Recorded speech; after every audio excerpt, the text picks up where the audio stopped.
안녕하십니까. 유한타증권 김우정입니다. 오늘은 해외, 특히 미국의 기관 투자자들이 어떤 미국 주식에 투자하는지를 알아보도록 하겠습니다.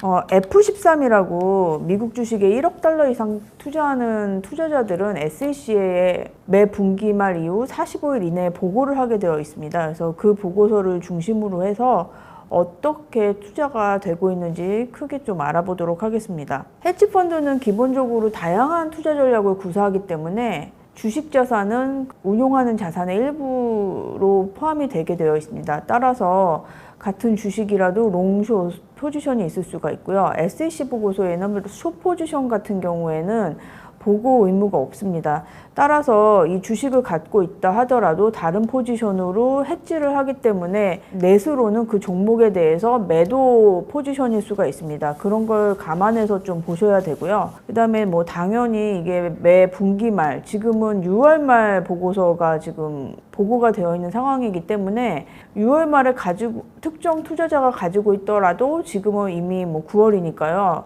그동안에 매도가 이루어졌을 수 있습니다. 그래서 그런 상황을 좀 감안하시고 보셔야 되는 거고요. 그 다음에 그렇다 하더라도 워낙 헤지펀드들이 규모가 크기 때문에 일부 뭐 소로스 펀드나 이런 펀드 같은 경우에는 전량 매수하고 매도하고 이런 전략을 쓰기도 하지만 상당히 많은 수의 헤지펀드들이 순차적으로 사고 순차적으로 매도를 하는 그런 모습을 보이고 있습니다. 그래서 매매 회전율이라든지 이런 걸 감안하셔서 이 기관이 얼마나 좀 액티브하게 운용을 하고 이런 걸 감안해서 보시면 그래도 어느 정도 좀 투자에 도움이 될 수 있는 자료라고 보실 수 있습니다. 2분기 업종 전략을 보시면 사실 1분기부터 테크업종 같은 경우가 매도를 했습니다. 근데 사실 2분기에는 투자 비중 자체는 높아졌는데요. 이걸 보시면 사실 2분기 같은 경우에는 M7 같은 경우도 그렇고 주식이 계속 상승세를 탔었기 때문에 주식을 일부 매도하더라도 평가액 자체가 높아져서 투자 비중이 좀 높아지는 현상이 일어났습니다. 금융 같은 경우에는 지속적으로 좀 투자 비중이 낮아지고 있고 헬스케어 같은 경우에도 소폭 제가 한 200개 정도의 헤지펀드를 단순 평균을 내보면 헬스케어 비중 같은 경우는 줄어들었습니다. 에너지 같은 경우에는 이때 상반기만 하더라도 트럼프 전 대통령의 대선 승리 가능성이 높았기 때문에 트럼프 트레이더라는 전략이 굉장히 많이 구사가 됐고요. 이런 상황 속에서 에너지 업종 같은 경우에는 비중이 확대가 됐습니다. 산업재나 경기소비재 같은 경우에는 축소가 된 상황이고요. 그 이외에 필수 소비재, 그러니까 경기 침체 우려가 뭐 계속적으로 상반기에도 우려가 나온 상황이기 때문에 헤지펀드들 같은 경우에는 기술주라든지 이런 성장주, 경기에 민감한 주식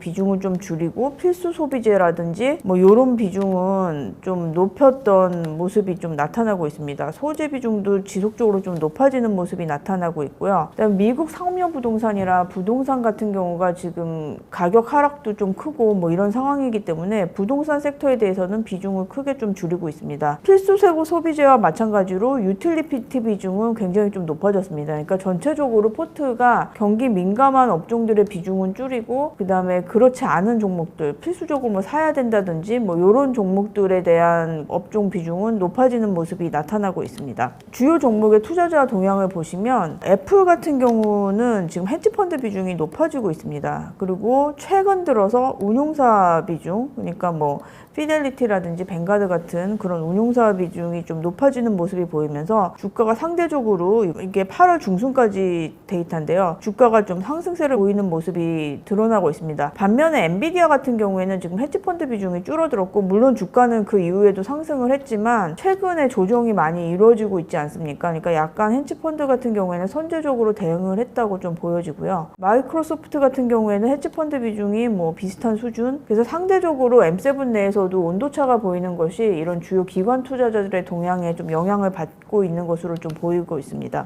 그 다음도 테슬라 같은 경우 좀 보시면 사실 테슬라가 특이하게 기관 투자자 비중이 상대적으로 낮고 개인 투자자 비중이 높습니다. 미국 같은 경우에는 뭐 401k라든지 펀드 시장이 워낙 좀 발전이 되어 있는 상황이기 때문에 기관 투자자 비중이 주요 큰 업종 같은 경우는 70-80% 정도 되거든요. 근데 테슬라 같은 경우에는 기관 투자 비중이 한 48%로 좀 나오고 있고요. 그다음에 개인 투자자 비중이 이례적으로 좀 높습니다. 제일 최고점, 주가 최고점이랑도 비슷한데 2022년, 21년 뭐 요 정도였을 때 개인 투자자 비중이 30%까지 높아졌다가요. 지금 같은 경우에는 20%로 지금 추세적으로 좀 낮아지고 있는 상황이거든요. 그러니까 개인이 좀 어느 정도 주가에 상대적으로 영향력이 큰 종목이라고 볼 수 있는데 개인 투자자 비중이 좀 낮아지고 뭐 전기차 캐즘이라든지 뭐 이런 우려도 나오고 있는 상황이기 때문에 테슬라는 뭐 운용사 비중은 근데 상대적으로 좀 높아지고는 있습니다. 그렇다 하더라도 다른 M7 대비해서는 비중이 좀 낮은 편에 속하고 있기 때문에 약간 수급적으로는 좀 부담이 되는 상황으로 좀 보이고 있습니다. 메타나 구글 같은 경우에는 헤지펀드 비중이 좀 줄어들었습니다. 아무래도 M7이 좀 주가가 높았을 때 일부 이익 실현을 하는 기관들이 많아서 이런 영향이 나오지 않았나 싶습니다. 그 이외에 아마존이라든지 뭐 아마존 같은 경우에는 어쨌든 미국에서 온라인 쇼핑의 그 주도권을 잡고 있는 업종이고 뭐 그렇기 때문에 2023년 초반부터 계속적으로 헤지펀드는 비중이 높여왔고 주가도 상승세를 보인 이런 모습이 나타나고 있습니다. 이 이외에 워낙 M7 그 주도주가 지금 강했었기 때문에 1, 2 상반기 같은 경우에는 헤지펀드 같은 경우에는 상반기에는 그런 M7 같은 경우를 비중을 줄이고 그 이외에 퀄컴이라든지 아니면 브로드컴 같이 뭐 세컨티어라고 말하기는 좀 그렇지만 어쨌든 그 M7 이외의 종목들의 비중을 좀 적극적으로 늘리는 모습이 나타나고 있고 어쨌든 수급적으로 뭐 긍정적인 작용을 하고 있기 때문에 주가도 상승세를 보이고 있습니다. 그래서 이런 걸 보시면 기관 투자자별로 어떤 포지션을 취하고 있는지 어떻게 영향을 주는지를 보시면 투자에 좀 도움이 되실 것 같습니다. 그리고 제가 뒤에는 버크셔 해서웨이라든지 뭐 브리지워터 어소시에이트 같은 그 큰 헤지펀드랑 그 다음에 주식 운용을 좀 액티브하게 지속적으로 잘하는 운용사들 헤지펀드를 좀 뽑아서 포트를 보여드렸거든요. 그래서 보시면 업종 변화 버크셔 해서웨이 같은 애플을 팔면서 테크 비중이 많이 줄었습니다. 그래서 여기 보시면 종목, 그 다음에 티커, 그 다음에 이 주식 중에서 어떤 비중으로 투자를 하고 있는지, 그 다음에 또 주위에서 보실 게 주식수 증감입니다. 주식수 증감을 보시면 이것들이 어떻게 생각을 하고 있는지를 헤지펀드별로 보실 수 있기 때문에 충분히 참고하실 수 있는 자료가 될 수 있을 것 같다고 보고요. 뒤에도 이렇게 여러 헤지펀드들의 보유 내역, 그 다음에 포트 변화, 업종 변화들이 정리되어 있으니까 참고하시면 좋을 것 같고 뒤에는 앞에도 조금 말씀드렸지만 각 주요 종목별로 헤지펀드나 운용사 비중이 어떻게 변화하고 있는지 그 다음에 시총이나 뭐 주요 사업 내용 같은 것들을 적어놨으니까 참고하시면 좋을 것 같습니다. 사실 최근에는 뭐 한국 주식에도 투자를 많이 하시지만 미국 주식 쪽에 관심이 많은 투자자분들이 많으신데 정보가 상당히 한국 주식에 비해서는 좀 얻기가 어려운 면이 있고 조금 더 다르게 움직이는 여러 특징들이 있습니다. 그래서 그런 데이터 같은 걸 보시면 투자에 좀 더 장기적으로 중장기적으로 좀 도움이 되실 것 같아서 자료를 작성했으니까 미국 주식에 투자하실 때 좀 큰 도움이 되셨으면 하고 바라고 있습니다. 감사합니다.